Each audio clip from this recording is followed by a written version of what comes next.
Good morning. Welcome to Mrs. Capity's Art Room. Today we are going to be making a line sculpture.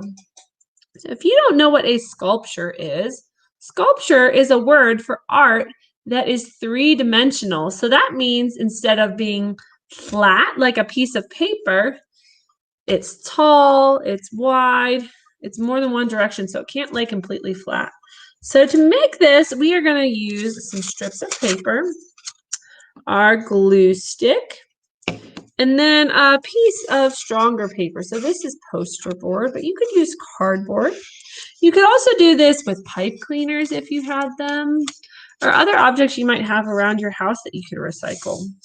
So we've been talking a lot about lines lately. So we're going to use our strips of paper to make different kinds of lines. So I'm going to take this green one and I'm going to make a zigzag line. So I'm going to take my paper and fold it back and forth and back and forth. When I open it up, it makes a zigzag line. I'm going to use my glue stick. I only twist it up as much as I need. So if I can see the purple on the top, that means it's enough. You don't want to twist it up so much that it's big and then it smushes everywhere. It makes a big old mess. So I'm going to glue this one right here like that.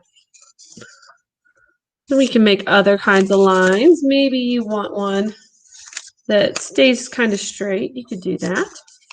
You don't even have to glue both ends down. You could glue one end down and then leave it standing up. But I'm going to glue this end down.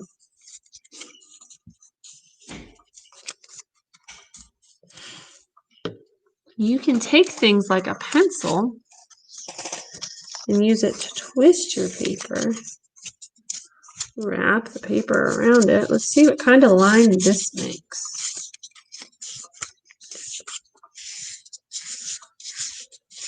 Looks like it's going to make a curly line.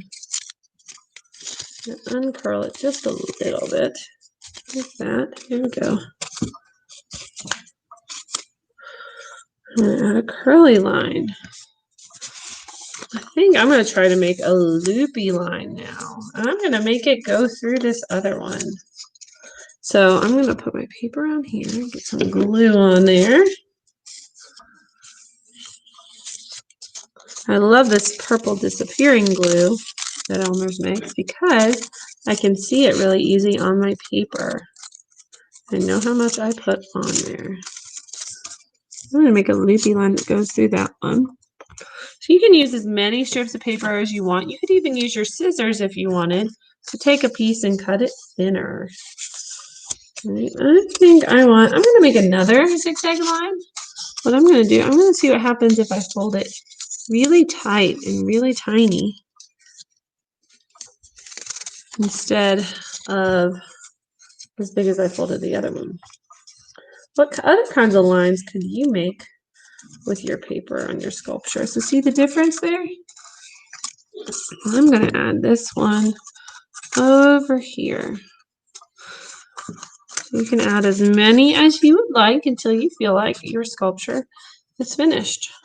So we have zigzags, big zigzags, little zigzags, a curly line, a loopy line, this nice big curved line. Maybe just for fun, I'm going to take this one and I'm going to just glue it straight down on the paper.